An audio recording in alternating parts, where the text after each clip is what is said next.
খবর শুনছেন বেঙ্গল 24 চ্যানেল থেকে। আজ 3 তারিখ বৃহস্পতিবার। জানাবো আজকের গুরুত্বপূর্ণ 7টি তাজা খবর। শুরুতেই হেডলাইন্স। টিএমসি শহীদ দিবসে পাল্টা উত্তরকন্যা অভিযান বিজেপির। 9ই আগস্ট বড় প্ল্যান ঘোষণা শুভেন্দুর। হঠাৎ চমকে দিতে পারে সরকার। ডিএ বৃদ্ধি নিয়ে শীঘ্রই আসতে চলেছে সুখবর।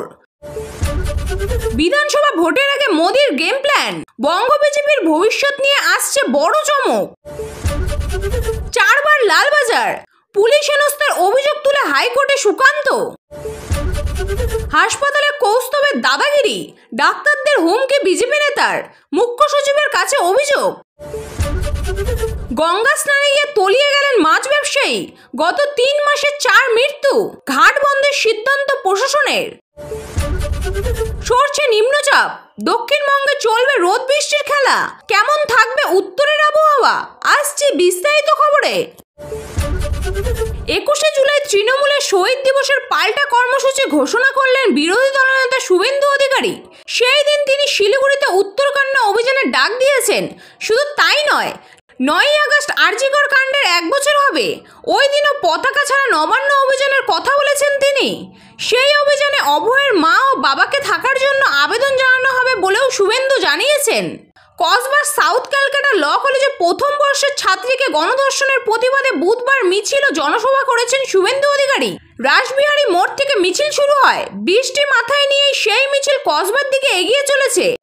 মিছিলে ঝাঁটা হাতে দেখা যায় দলের কর্মীদের। ছিলেন যুব মোর্চার কর্মী সমর্থকরা। কন্যা বাঁচাও স্লোগান তুলে সেই মিছিল সাউথ ক্যালকাটা ল কলেজের কাছে শেষ হয়। সেখানেই হয় সমাবেশ। বক্তব্য রাখতে গিয়ে রাজ্য সরকার তৃণমূল কংগ্রেসকে কড়া ভাষায় আক্রমণ করেন শুভেন্দু অধিকারী। শুভেন্দু বলেন, বাঙালি হিসাবে অন্য রাজ্যে গিয়ে পরিচয় দিতে লজ্জা বোধ হয়। এই রাজ্যে মহিলাদের বিরুদ্ধে অনেক অপরাধ হয়। সমাবেশ থেকে অনেক স্লোগান দেন শুভেন্দু। তার মধ্যে রয়েছে ঝাড়ু মেরে করো সাফ, মমতার সরকার। 1000 ঝাড়ু 1000 মা মিছিল করেছেন। কন্যা বাঁচাও, মমতা হাটাও। ধর্ষকদের ফাঁসি চাই, মমতার পতন দেখতে চাই। বিজেপি কর্মীরাও গুলি খেতে তৈরি। বক্তব্য রাখতে গিয়ে আরজিকর হাসপাতালের চিকিৎসককে ধর্ষণ করে খুনের প্রসঙ্গ তোলেন তিনি। কারোর পৌষ মাস, কারোর সর্বনাশ। ডিএ ইস্যুতে তোলপাড় চলছে রাজ্য। বকেয়া ডিএ না মিটিয়ে ফের সুপ্রিম কোর্টে নতুন করে আবেদন করেছে রাজ্য সরকার, যা নিয়ে টালবাহানায় অব্যাহত। এদিকে ফের এক দফায় ডিএ বৃদ্ধির অপেক্ষায় কেন্দ্রীয় সরকারি কর্মীরা।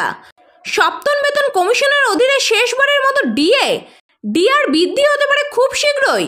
এই পরিসংখ্যানের উপর ভিত্তি করেই একাধিক মিডিয়ার রিপোর্ট উল্লেখ করা হয়েছে, জুলাই থেকে কেন্দ্রীয় সরকারি কর্মীদের 3% হারে ডিএ বৃদ্ধি পেতে পারে। জানুয়ারি 2026 থেকে 8ম বেতন কমিশন বাস্তবায়ন হবে বলে মনে করা হচ্ছে। তার আগে সপ্তমে পে কমিশনের আওতায় ডিএ 58% পৌঁছে যেতে পারে বলে অনুমান। যদিও কিছুদিন আগে একাধিক রিপোর্টে দাবি করা হয়েছে, এবার সপ্তম বেতন কমিশনের আওতায় কেন্দ্রীয় সরকারি কর্মচারীদের মাত্র 2% ডিএ বাড়ানোর সম্ভাবনা রয়েছে। যদিও কেন্দ্রের তরফে এখনও এই বিষয়ে কিছু জানানো হয়নি। প্রতি বছর 2 দফায় মহার্ঘ ভাতা বৃদ্ধি করে কেন্দ্র সরকার। সাধারণত 1 জানুয়ারি এবং 1 জুলাই থেকে এই নতুন মহার্ঘ ভাতা কার্যকর হয়ে থাকে। যদিও ডিএ বৃদ্ধির ঘোষণা মূলত মার্চ ও সেপ্টেম্বর মাসে করা হয়। বর্তমানে সপ্তম পে কমিশনের আওতায় শেষ ডিএ বৃদ্ধির অপেক্ষায় রয়েছে সরকারি কর্মীরা। দিল্লিতে বসে বিজেপির সর্বভারতীয় নেতৃত্ব মঙ্গলবার এক ঝটকায় 8টি রাজ্যের দলের নতুন সভাপতির নাম ঘোষণা করল। কোথাও নতুন মুখ, কোথাও পুরানোদের ওপরেই রাখলো আস্থা। নাম ঘোষণা হওয়া মাত্রই রাজ্য জুড়ে দলীয় স্তরে শুরু হয়ে গিয়েছে শুভেচ্ছা ও অভিনন্দনের ঢল। 2021-এর বিধানসভার প্রত্যাশার পারদ তুঙ্গে ছিল বিজেপির, কিন্তু সেই স্বপ্নভঙ্গের পর থেকেই প্রশ্ন উঠতে শুরু করে রাজ্যে নেতৃত্ব নিয়ে। সম্প্রতি সংগঠন ঢেলে সাজানোর সিদ্ধান্ত নিয়েছে দিল্লি। সেই সূত্রে এবার নতুন সভাপতি ঘোষণা প্রায় সময়ের অপেক্ষা। গুঞ্জন চলছে একাধিক নাম নিয়ে। কেউ বলছেন পুরনো নেতৃত্বই ফিরতে পারেন দল, আবার কেউ মনে করছেন এইবার একজন নতুন ও মুখ চেনা প্রাক্তন আমলাকে সামনের সারিতে আনতে পারে বিজেপি।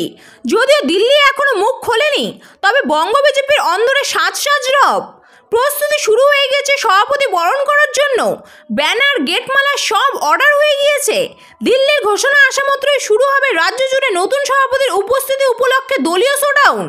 নতুন সভাপতির নেতৃত্বে আগামী বছর 2026-এর বিধানসভা নির্বাচনে লড়বে বিজেপি। ফলে এই পদ নিয়ে রয়েছে ব্যাপক কৌতূহল। শুধু বিজেপি কর্মীদের মধ্যেই নয়, প্রতিপক্ষ তৃণমূল কংগ্রেসও তীক্ষ্ণ নজর রাখছে এই ঘোষণার উপর। বিধানসভা নির্বাচনের আগে সংগঠনের ভিত মজবুত করতে গেলে প্রয়োজন শক্তিশালী ও গ্রাসরুট কানেক্টযুক্ত এক নেতার। কে হতে চলেছেন সেই নেতা, তার দিকেই এখন তাকিয়ে বাংলা। বাকি 8টি রাজ্যের মতো বাংলাতেও যদি ঘোষণাটি চমকপ্রদ হয়, তবে বিজেপির পক্ষে সেটি হতে পারে একটি নতুন শুরু। এখন শুধু সময়ের অপেক্ষা। প্রতিবাদ করলেই লালবাজার। 1 মাসে 4 বার গ্রেপ্তার হওয়ার অভিজ্ঞতা নিয়ে এবার কলকাতা হাইকোর্টের দ্বারস্থ হলেন বিজেপির রাজ্য সভাপতি সুকান্ত মজুমদার। তার অভিযোগ, রাজ্যে বিরোধীদের দমন করতে পুলিশকে হাতিয়ার বানিয়েছে শাসক দল। কখনো বজবজ, কখনো কসবা, যেখানেই প্রতিবাদ করছেন সেখানেই নাকি তাকে তুলে নিয়ে যাওয়া হয়েছে। বুধবার সেই অভিযোগকেই ভিত্তি করে মামলা করেন তিনি। গত 19শে জুন বজবজে আক্রান্ত এক বিজেপি কর্মীকে দেখতে গিয়েছিলেন সুকান্ত। সেখানেই তার কনভয়ে বাধা দেওয়া হয় বলে অভিযোগ। পরে তাকে লক্ষ্য করে ছোড়া হয় ইট পাটকেল, এমনকি জুতো। এরপর গড়িয়াহাট মোড়ে কসবা কাণ্ডের প্রতিবাদেও ধস্তাধস্তিতে জড়িয়ে পড়েন তিনি। সেখানেও পুলিশ তাকে আটক করে নিয়ে যায়। লালবাজার থেকে একটি অডিও বার্তায় সুকান্ত বলেন, 1 মাসে 4 বার আমায় তুলে নিয়ে যাওয়া হচ্ছে, পরে বেল বন্ডে ছেড়ে দেওয়া হচ্ছে। রাজ্য রাজনীতি উত্তাপের মধ্যেই এখন নজর বিচার ব্যবস্থার দিকে। হাইকোর্ট কী রায় দেয় তা দেখার অপেক্ষায় রাজ্যবাসী। সুকান্ত মজুমদার জানিয়ে দিয়েছেন, তিনি ভয় পান না, বরং প্রশাসনের অতি সক্রিয়তার বিরুদ্ধে তিনি আইনি পথে লড়াই চালিয়ে যাবেন। তার মতে, প্রতিবাদ করে যদি অপরাধ হয়, তবে আমি সেই অপরাধ বারবার করব, কিন্তু সত্যের পথে থেকে সরে আসব না। বারাকপুরে ওয়্যারলেস মোড় সংলগ্ন একটি বেসরকারি হাসপাতালে বিজেপি নেতা কৌস্তব বাগচির তাণ্ডব। সোমবার ডক্টর ডের রাতে আঙুল উঁচিয়ে চিকিৎসকদের হুমকি, শাসানোর অভিযোগে সেই ঘটনা ইতিমধ্যে সমাজ মাধ্যমে ভাইরাল, যা নিয়ে শোরগোল পড়ে গিয়েছে বিভিন্ন মহলে। প্রতিবাদে চিকিৎসকদের সংগঠন ডক্টর ফোরামের তরফে মুখ্য সচিবকে লিখিত জানানো হয়েছে। এদিকে বুধবার সন্ধ্যায় মোহনপুর থানায় কৌস্তবের বিরুদ্ধে অভিযোগ দায়ের করেছে হাসপাতাল কর্তৃপক্ষ। স্থানীয় সূত্রে জানা গিয়েছে, বারাকপুরের বাসিন্দা কার্তিক দাস এলাকায় বিজেপি কর্মী। তার বাবা দীনেশ দাস অসুস্থ হয়ে পড়লে প্রথমে বারাকপুর বিএন বসু মহকুমা হাসপাতাল, পরে অবস্থার অবনতি হলে মঙ্গলবার রাতে তাকে বারাকপুর ওয়্যারলেস মোড় সংলগ্ন একটি মাল্টি স্পেশালি বেসরকারি হাসপাতালে নিয়ে যাওয়া হয়। সেখানে মৃত্যু হয় দীনেশবাবুর। এ নিয়ে পরিবারের তরফে মারাত্মক অভিযোগ তুলে বলা হয়, রোগীকে জরুরি বিভাগে রেখে চিকিৎসা করানোর বদলে কত টাকার প্যাকেজে ভর্তি করা হবে তা নিয়ে দর কষাকষি করছিল হাসপাতাল কর্তৃপক্ষ। এমন অবস্থায় রোগী ভর্তি হবে না দেখে হাসপাতালে উপস্থিত স্বাস্থ্যকর্মীরা কেউই অক্সিজেন মাস্ক খুলে দেয়। এর কিছুক্ষণের মধ্যেই শ্বাসকষ্টে রোগীর মৃত্যু হয় বলে অভিযোগ তোলে রোগীর পরিবার। এ নিয়ে শুরু হয়েছে বচসা। গঙ্গায় স্নান করতে নেমে তলীয় মৃত্যু এক মাছ ব্যবসায়ীর। এই ঘটনার পরে বুধবার সুরকিঘাট বন্ধ রাখার সিদ্ধান্ত নিল স্থানীয় প্রশাসন। ঘটনাটি ঘটেছে মাহেশের সুরকিঘাটে। ঘটনার পর তীব্র চাঞ্চল্য ছড়িয়েছে এলাকায়।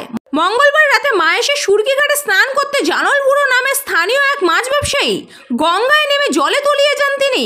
খবর পেয়ে বুধবার সকালে ঘটনাস্থলে আসেন শ্রীরামপুরের মহকুমার শাসক শম্ভুদেব সরকার, এসিপি শুভঙ্কর বিশ্বাস।